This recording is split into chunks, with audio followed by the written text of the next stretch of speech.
Just a high school degree. Isn't dropping out of middle school a bit dubious? Look, there's a reason for that. There's no need to elaborate. Simply said, our worlds are different. Okay, you don't have to put it like that. My name is Mary. I am 33 years old, and I have been married to David for 10 years. We are a family of 3, with a daughter named Betty in the first grade. Since I was a little child, I have loved drawing, and I currently work in the arts. I am currently expecting our second child. Every day is getting harder as my tummy gets bigger. David makes an effort to arrive home early despite his hectic schedule. He even takes time off work to take care of my childcare and household duties. Our small family was doing well, but lately I've been bothered by something. We reside in a high-rise apartment complex on the first floor. On my way back from shopping the other day, I noticed a woman moving into our building. She turns out to be Emma, a middle school classmate. Since a get-together just after middle school, I hadn't seen Emma. She responded, "Wait, Mary, you live here too." When she saw me, "Yes. What about you, huh? Bob, moving in today." Emma had apparently recently moved into the building. When she saw that I shared a high rise with a dropout and was also a resident, her expression sank, incredibly so. You see, like Emma said, I'm a dropout. I never explained to Emma why I didn't continue my schooling after middle school. Emma made fun of me for dropping out of high school the previous time we met, and it didn't seem like much had changed. She continued to make fun of me. I listened in frustration as Emma went on. "So, what floor are you on?" "I'm on the first floor here," was my honest response. Emma's smug joy flashed up her face. "First floor? It makes sense. After all, you're a dropout. At some point, I will need to invite you to my 35th floor apartment. Wonderful views, you know." Emma went on to brag. It seems that after graduating from college, she worked for a large firm. She had intended to open her own company and utilize this high-rise flat as her home and workplace until last year. Thus, in a sense, I am the CEO. How about you? Are you employed? I started to describe my work when Emma inquired. "Yeah, I'm in the art business." "Art? Do you mean drawing? Is that a job?" Emma cut me off. I retaliated, feeling denigrated.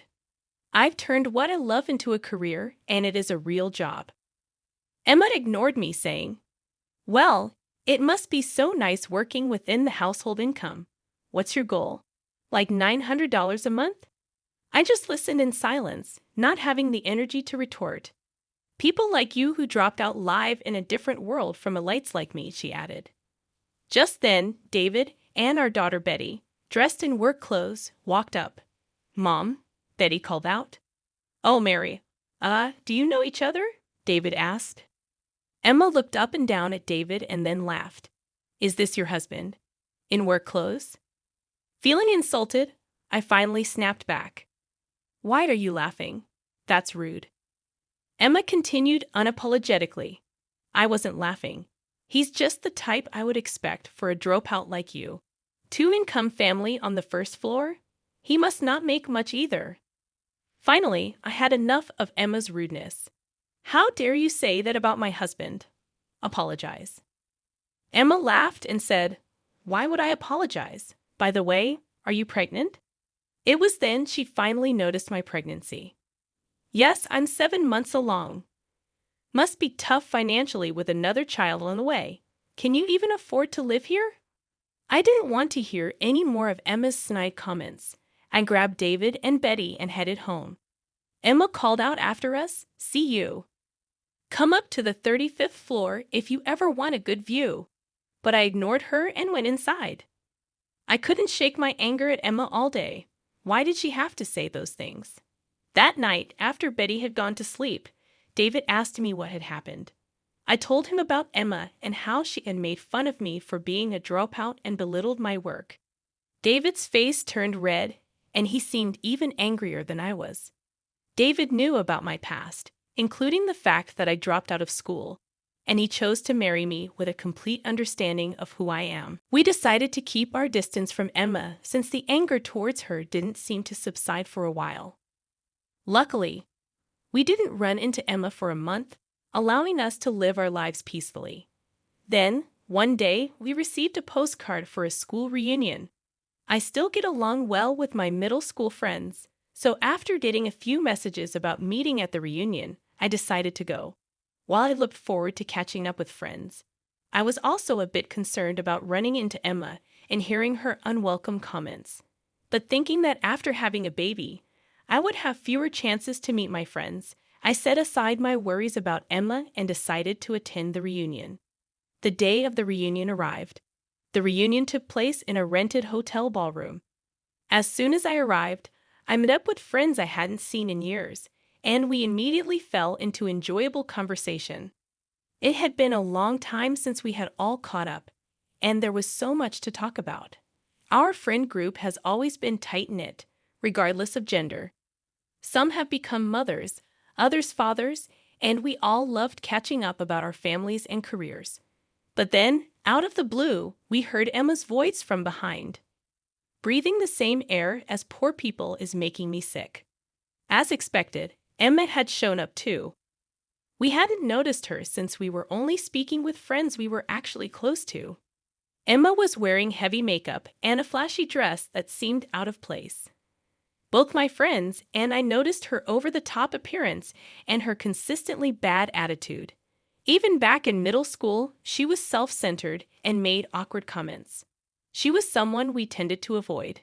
Nothing had changed. Even now, at 33, she is as obnoxious as ever, and we couldn't help but roll our eyes. One friend finally broke the silence. "Emma, who are you calling poor?" She replied. "Who else but Mary? She's a dropout, so she's poor and lives on the first floor. I live on the 35th floor. It's like a master-servant relationship." Emma laughed after saying this. A few friends were angered by her comments and confronted her, but Emma showed no signs of remorse. She continued, "If you don't want to be called poor, why don't you move to an older apartment that suits you?" Completely oblivious to the looks she was getting, she continued to belittle me. "Why did you just leave, you $900 a month earner, from this reunion and from that fancy apartment building?" Hearing this, my friends looked puzzled and asked, "Mary, do you only earn $900 a month?" I replied, "No, that's just what Emma believes." While we were talking, Emma interrupted. "What are you two whispering about? Mary's living comfortably on her husband's income, doing a part-time job because she's a dropout. And I am a CEO. That's when a male classmate finally spoke up. "Emma, do you not know Mary is a well-known artist?" Upon hearing this, Emma looked baffled and asked, "An artist? Who cares?" I decided to come clean with Emma, not wanting to let her arrogance ruin the mood of the reunion any further. I actually studied art in France right after middle school. I didn't complete a formal program, so you could say I dropped out. Upon hearing this, Emma scoffed. "What? Studying art is just a hobby, isn't it? You're still a dropout who ran away because you didn't want to study." Emma clearly didn't get it, so I elaborated a bit more. I spent several years training, and now I manage an art gallery while also creating my own works. Believe it or not, I have fans and have even held my own exhibitions. Some classmates here have even bought my art. In reality, I was a young artist known within certain circles. After training in France, I returned to New York and kickstarted my career as an artist, which finally blossomed in recent years.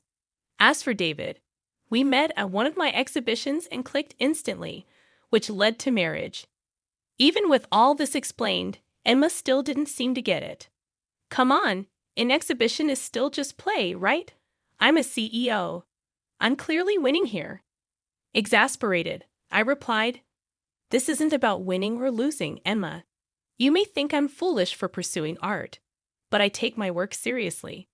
Emma, not wanting to concede, fired back, "Then why are you living on the first floor? If you're making that much money, you should be living on a higher floor." "There is a reason we are living on the first floor," I explained. "We were on a different floor before, but given that I'm pregnant and elevators can take forever here, we moved to the first floor for convenience. Emma seemed unwilling to accept my explanation. My friends all knew about my career, and even classmates I wasn't particularly close to had heard I was an artist. Emma probably never considered that possibility, given that she had zero interest in art and looked down on me for being a dropout. And I had another secret. Just as I was about to reveal this, I saw David and Betty at the entrance. Mom. Betty came running towards me, followed by David chasing her from behind. David, scratching his head, said, "Sorry about that. Got pulled into some work stuff. Brought Betty along too." While David and I were talking, Emma blurted out, "Wait, who is this handsome man? Your husband. He was in work clothes last time. Why the suit now?" David was indeed dressed sharply today. Emma couldn't take her eyes off him, so different from the work clothes she saw him in before. David began greeting my friends. "Thank you for always being kind to my wife. She's everything to me. Is everything to your satisfaction. Please let us know if there's anything you need." Just then, the organizer rushed over. "Thank you for providing this venue for free. The food and drinks are top-notch. Really, thank you." The truth was, this hotel belonged to David's parents, and he was now the CEO. David had generously offered the venue free of charge for the reunion. Emma's face turned pale upon hearing this. "You're a CEO's wife." She had looked down on me as poor, but here I was, an artist and a CEO's wife. Emma seemed to be in complete shock. Why is a dropout married to someone this? Why, when an elite like me is still single? What did you do to pull this off? Emma challenged me with a tone of bitterness. David finally noticed Emma and said, "Oh, we've met before. Sorry for being in work clothes the last time. I was helping with a neighborhood cleanup. As the owner of the high-rise apartment, it's important to maintain good relations in the community." Emma's face turned pale again. "Wait, you own that high-rise? Your family owns that?" In fact, David owns that high-rise. His family has been wealthy for generations, involved in hotel management and owning multiple properties. We live in one of those properties, the high-rise in question. Emma stood there, stunned, unable to come up with a retort. David added, by the way, we'd like to invite you to the penthouse sometime. It has a great view. You can even see the Empire State Building." Emma was shocked again. The penthouse. But don't you guys live on the first floor? Hearing that, I decided to tell her the truth. "I told you before, I'm pregnant, so we made the first floor our home as well. Basically, both the penthouse and the first floor are ours." Emma was speechless, her body limp with disbelief. With that, I noticed that the friends around us had gone silent, listening intently to our conversation. Feeling like I had ruined the atmosphere of the reunion, I began to head for the exit with David and Betty in tow. As I was leaving, Emma mumbled, "A dropout acting so cocky." I turned to my daughter, who could probably hear Emma's comment. What matters most is what's inside. Never look down on people. Betty nodded and cheerfully replied. Then Betty turned to Emma and said, "Emma, if you keep making faces like that, happiness will run away from you." Everyone in the room burst into laughter. The atmosphere improved, but Emma, now a laughingstock, ran out of the venue, blushing. The reunion proceeded in good spirits, and I enjoyed the rest of the evening with my friends. They, too, had been mistreated by Emma in the past, so Betty's last words made everyone feel relieved. Months passed, and we never encountered Emma at the high-rise again. One day, when David came home, he told me that Emma had finally moved out of the luxury high-rise. According to David, it turns out Emma had been skipping rent for 3 months. She even had a lawyer come in to issue an eviction notice. She then skipped town almost overnight. Hearing this, I was floored. David mentioned that the room Emma had rented was left just as it was, furniture, clothes, and all. Apparently, she took her expensive stuff and computer, but left everything else as it was. At first, I suspected something shady, but soon after, I got an update on Emma from a friend. It turns out Emma was pretending to be a successful entrepreneur. But in reality, she was practically Joeless. She had some savings from her corporate days, which allowed her to live comfortably for a while. But of course, that lifestyle couldn't last. She couldn't pay the rent anymore and had to move out. She didn't even have another place lined up, so she left her furniture and clothes behind because she didn't have the money to dispose of them. Learning the truth, I was thoroughly disgusted by how Emma remained a burden to others till the end. Emma has such a terrible personality that even in her crisis, she has no friends or colleagues who would help her. Now she's living alone in an old apartment, scraping by with part-time jobs to make ends meet. She used to brag about being a leader and look down on me, a college dropout. I bet her pride is shattered now. I can only hope that she learns to live a more humble and earnest life going forward. As for me, I continue to enjoy my life painting pictures and spending time with my daughter and husband. Our family of 3 gets along wonderfully, and I'm excited that we will soon become a family of 4, including the baby on the way. I intend to keep doing everything I can to protect my family's happiness.